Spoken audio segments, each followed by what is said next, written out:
Los Angeles in their fight for LA, the slogan they adopted after moving to Los Angeles from San Diego this season. The Chargers could have a leg up on the Rams. And one prolific arm, a pair of churning feet and at least 6 sets of sure hands. Winning will be the most important thing in the battle for the hearts and minds of Southern California's football fans, the attention of its media outlets and the advertising and marketing dollars of its corporations. But it's also imperative to entertain, and in that area, the Chargers, with an established and accomplished veteran quarterback in Philip Rivers, an explosive running back in Melvin Gordon and a deep and talented fleet of receivers and tight ends, could have a distinct advantage over the defensive-minded Rams. We've got some work to do to get fans to come into this stadium, Chargers offensive coordinator Ken Whisenhunt said of the StubHub Center, the team's cozy 27,000-seat home for 3 seasons, and part of that could be helped by having some of the explosive plays like we did last year.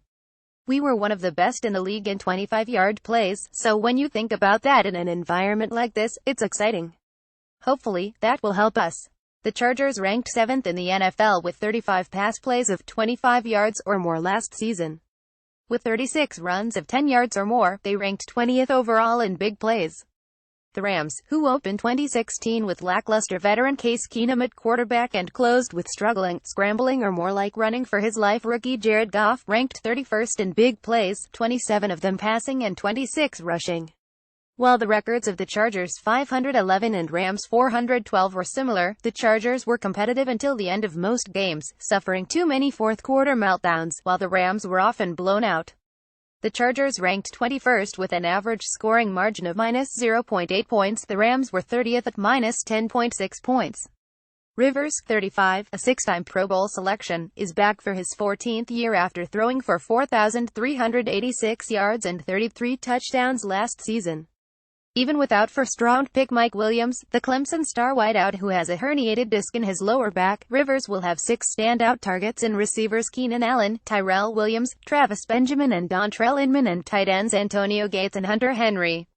And Gordon, who rushed for 997 yards and 10 touchdowns and caught 41 passes for 419 yards in 2016, is a pass-catching threat out of the backfield.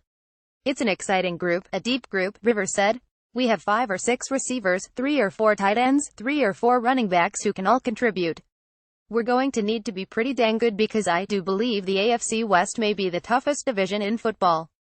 That Whisenhunt is back at the helm of the high-powered Chargers offense for the 2nd straight season and 3rd year overall is a bit of an upset. Most new head coaches clear out the previous staff and hire their own assistants, but the first thing Anthony Lynn did when he got the Chargers job in January was retain Whisenhunt, who spent 8 years as a head coach with Arizona $20,072,012 and Tennessee $20,142,015 and 4 as an offensive coordinator with Pittsburgh $20,042,006 and San Diego 2013. I thought it was very important because you don't want Philip, at this point of his career, learning a new system, Lynn said. When you look at the most successful quarterbacks in the league, they're not playing for different coordinators every year, they're in the same systems. I want to win now, so you can put all that other stuff aside and make this thing work. The Chargers ranked 9th in the NFL in scoring last season with an average of 25.6 points per game, 8th in passing 262.4 yards per game and 14th in total offense 356.8 yards per game, but there is plenty of room for improvement. The red zone is an area we have to be more efficient in. Even though we scored a lot of points, we have room to grow there, Whisenhunt, 55, said. And even though we were pretty good on 3rd downs, we want to get better. That allows you to sustain drives, keep time of possession and score points. But probably the biggest thing we have to do is cut down turnovers. We just turned the ball over too many times last year. The Chargers led the NFL with 35 turnovers, 21 interceptions, a career high for Rivers, and 14 fumbles lost. They were 21st in red zone efficiency, turning 32 of 62 possessions inside the 20-yard line into touchdowns. They ranked 11th with a 3rd down efficiency of 42.5%, converting on 85 of 200 3rd down plays. Through 7 games, Rivers completed 162 of 245 passes for 2,018 yards, with 13 touchdowns and 4 interceptions for a 102.4 quarterback rating. The Chargers won 3 of those games.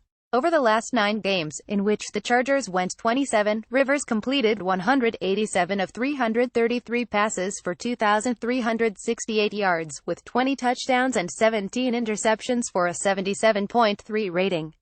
We had a number of injuries down the stretch, we played with a lot of offensive line combinations, and we had a number of receivers who were banged up, Whisenhunt said.